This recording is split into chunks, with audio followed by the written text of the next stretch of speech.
Hay algo muy mágico que es poner nuestros pasos en las huellas de la historia, en las huellas del pasado.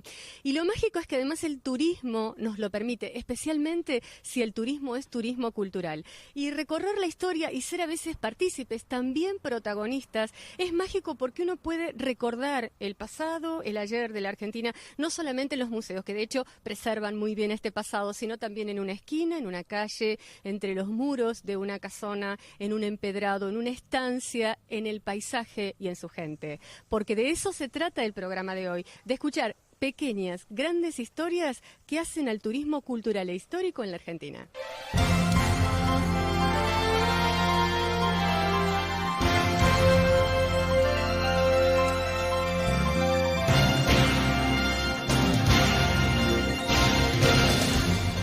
Yo realmente quisiera saber todos los idiomas y haber nacido en todos los países.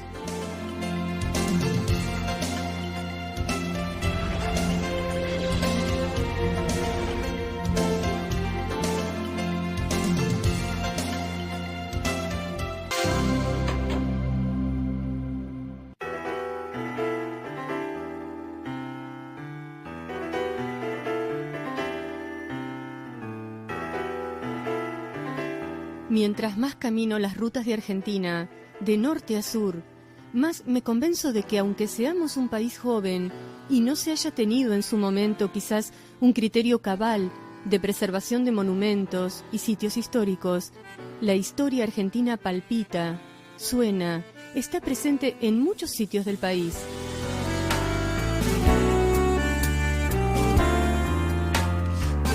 En Argentina, lo importante es dejarse fluir, cerrar los ojos y caminar por las callecitas empedradas y sentir el tiempo que pasa, sentir las imperceptibles antiguas voces, imaginar las pequeñas y grandes historias que se generaron entre los muros de las antiguas casonas o en cualquier esquina de cualquier barrio de la ciudad.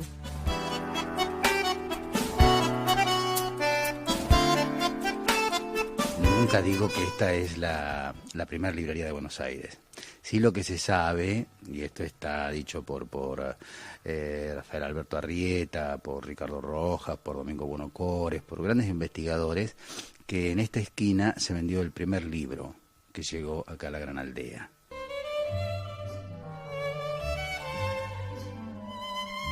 Me encanta escuchar antiguas historias, y en Buenos Aires hay muchas, envueltas en esquinas memorables, que a veces uno camina sin hacer mucho caso, como la esquina de los Altos de Lorriaga y los Altos de Escurra, en la zona de Catedral al Sur, que muestran aquella arquitectura de principios del siglo XIX en la ciudad.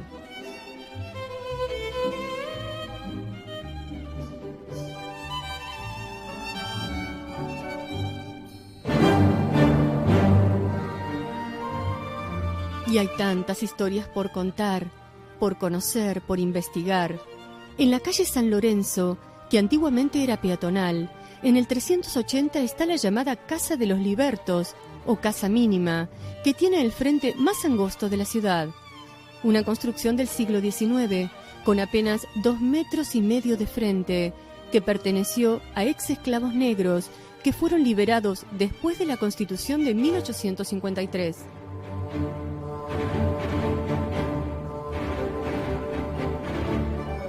Si nos vamos un poquito al pasado, Buenos Aires era recorrida por 3 zanjones o 3 terceros, eran arroyos que corrían por la ciudad.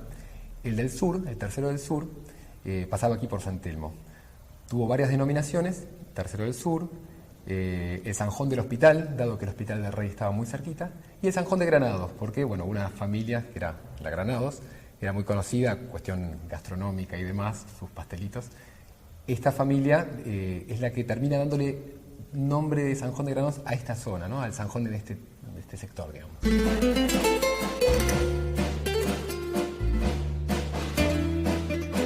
La Buenos Aires de 1536 se empezó a perfilar sobre un riacho que en tiempos de Garay se conocía como Zanjón de Granados.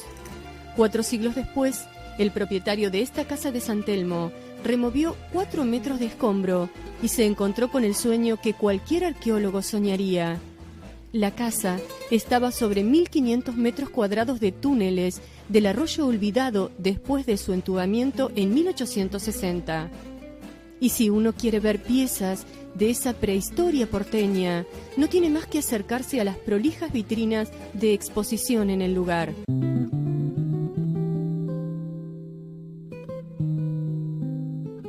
Las iglesias también son el semillero del arte, la historia y los recuerdos de la Argentina del ayer. Frente a la plazoleta de San Francisco, embellecida por 4 mujeres en mármol de Carrara, que fueron trasladadas desde su emplazamiento original, en la Pirámide de Mayo, está la primera iglesia de Buenos Aires, la Basílica de San Francisco, bendecida por San Francisco Solano en 1595, nada menos. Hoy es monumento histórico nacional, pero más allá de eso, la rodea el tiempo.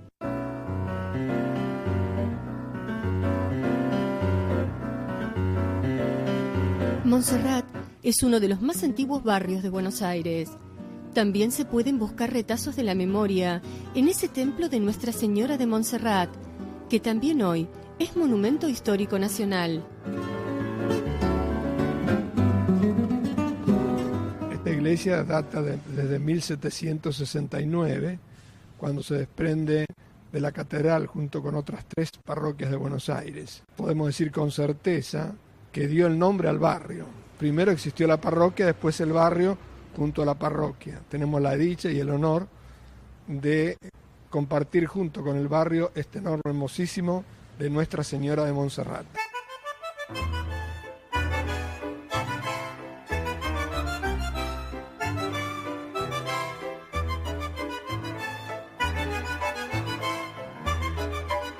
Salgo del centro de la ciudad para volver a encontrarme cara a cara con el pasado y la historia en el campo, en las estancias argentinas.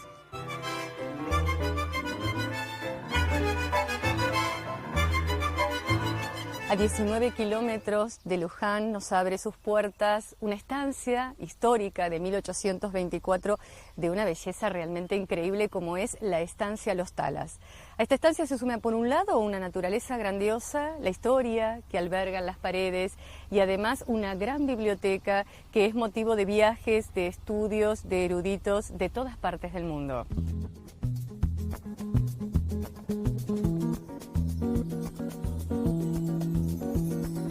La historia de la estancia Los Talas, de Luján, se remonta a José Mariano Biaus, quien compró este campo que se fue subdividiendo con el tiempo. Esteban Echeverría pasó un tiempo escondido en esta estancia por problemas políticos, pero la gran historia de esta casona antigua se guarda en su biblioteca, con 45.000 volúmenes.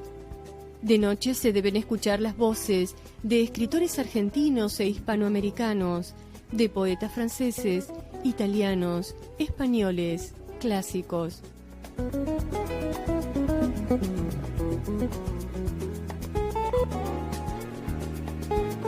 Argentina está llena de estancias que también hoy son museos en donde se guardan historias argentinas, como la del Museo Tradicionalista José Hernández, dentro de la Reserva Integral Laguna de los Padres, provincia de Buenos Aires. Estamos realmente en el campo, en lo que ha sido un campo extensísimo, en el predio de lo que fue la estancia Laguna de los Padres, bien llamada Antigua Estancia Laguna de los Padres, un casco que fue construido en 1882 y que estaba enclavado o construido en una extensión total de 12.500 hectáreas que abarcaba la estancia.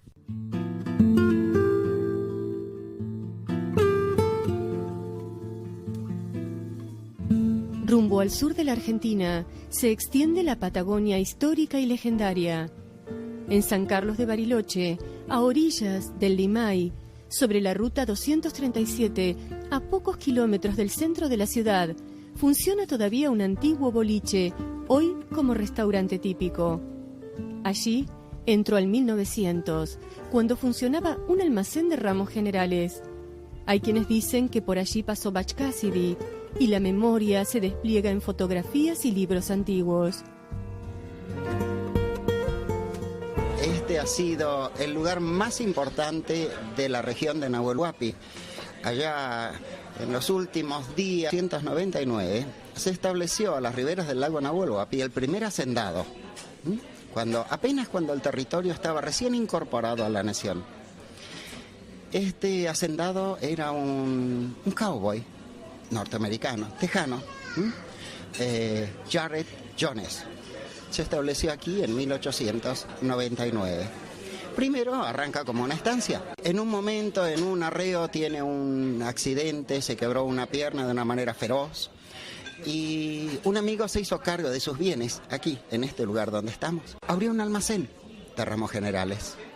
Ese viejo boliche es donde estamos hoy. Cuando uno revisa los recovecos, los postigos, por ejemplo, te vas a encontrar con que están las firmas de algunos de aquellos viejos. Vos sabés, es una cosa increíble.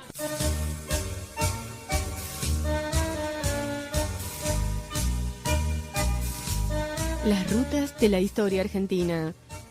Me fascina descubrir los pasos que sin duda aún no están perdidos. Conocer historias de los antiguos trajes que duermen entre las paredes de los grandes y pequeños museos del país. Saber de los carruajes y de quienes los usaron por las vías de aquellos tiempos. Incluso la música es importante en este recorrido histórico, porque el ayer de Buenos Aires se estremece en su música ciudadana, en el tango, en la milonga, en una gran cantidad de lugares que ofrecen distintas variedades de espectáculos musicales representativos del país.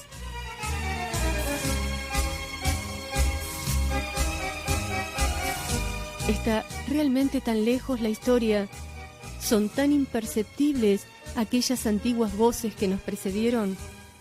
El turismo cultural en Argentina nos devuelve esos pasos que creímos perdidos.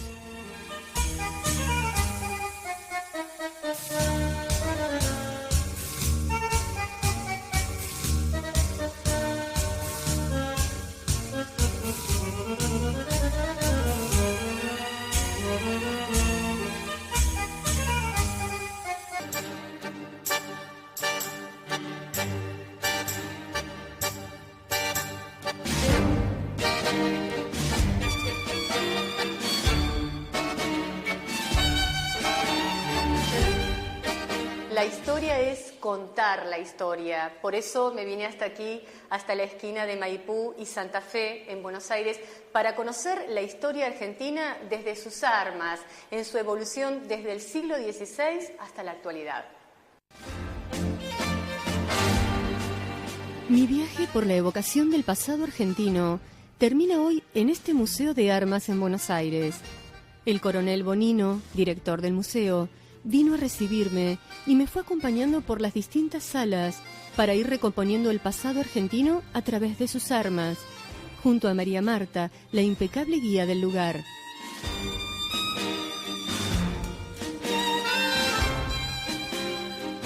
El Museo de Armas de la Nación es un museo que tiene una gran importancia del punto de vista cultural del país, porque en este museo se guardan armas que pertenecieron a nuestro pasado. ¿Por qué tenemos estas armas acá?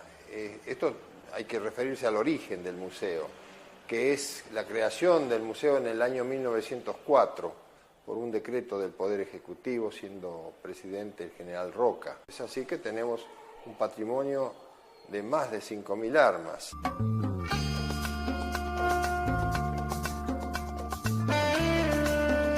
El viaje a los orígenes de las armas empieza en las primeras vitrinas. Me llamó la atención un peto y morrón español de la época de la colonia y una cota de malla inglesa del siglo XII, todo original.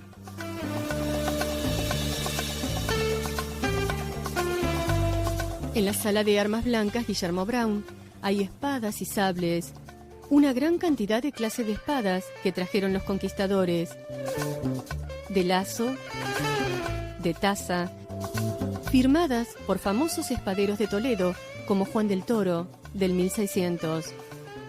Entre las armas blancas argentinas se destaca el sable de dragones de 1777, de origen español, usado por la guardia del virrey don Pedro de Ceballos.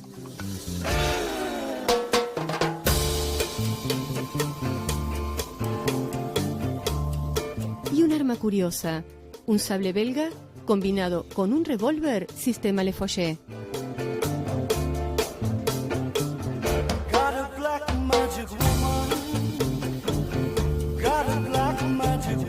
Nosotros acá guardamos las armas que hicieron la historia del país. Comenzamos con tener elementos, objetos y armas desde el siglo XII en adelante. Comenzamos con armas que participaron de las invasiones inglesas, pasando por las armas que hicieron la Revolución de Mayo, las armas que constituyeron los cuerpos militares del 1810 en adelante, las que constituyeron el ejército de los Andes, hasta que llegamos al periodo de la Constitución. Y luego nos encontramos con armas que participaron de la guerra de la Triple Alianza. Y después la conquista del desierto.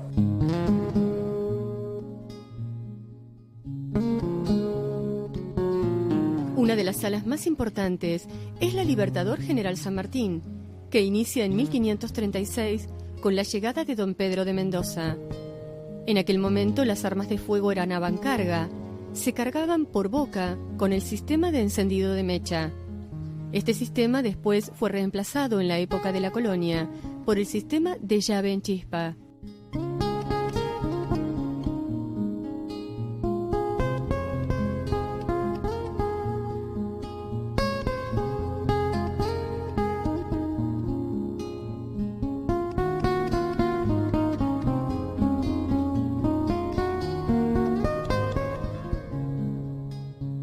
Caminar por las 18 salas del museo fue para mí un descubrimiento. Todo está explicado didácticamente. La historia de los granaderos se recrea en un maniquí vestido con su traje típico, que no es el primer traje original, sino el que le asigna el presidente Roca cuando deja a los granaderos solo como escolta presidencial. La referencia a San Martín está en la réplica de la bandera de los Andes, confeccionada por las damas mendocinas actuales, exactamente igual a la bandera que está en Mendoza.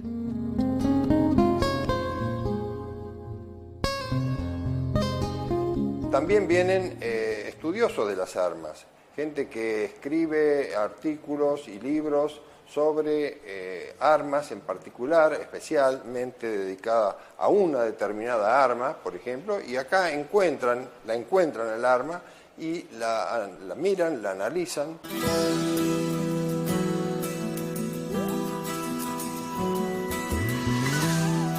Mucho para recorrer y aprender. Hay que tomarse el tiempo necesario que escapa al itinerario de una visita para mirar y pensar en nuestro pasado, en los invisibles que estuvieron detrás de las armas y su historia. Una de las salas más pintorescas es donde se muestran unas pequeñas figuras que representan los uniformes militares usados en Argentina desde la colonia hasta 1942, producto de la investigación del doctor Enrique Udaondo y realizadas por el artista argentino Leónidas Mivie.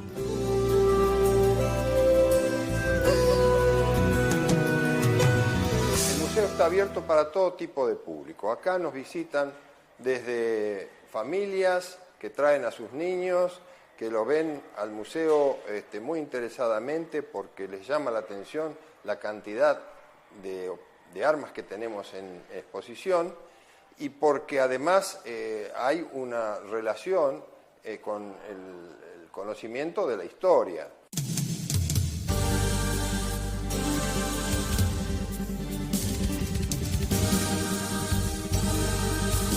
Una sala de Malvinas, artillería y muchas otras salas que dejé para conocer en otra oportunidad. Los turistas, en su mayoría extranjeros, no hacían más que agradecer y felicitar después de la visita guiada. Y decía que también los argentinos visiten alguna vez este Museo de Armas de la Nación, la exposición más importante de armas de Sudamérica.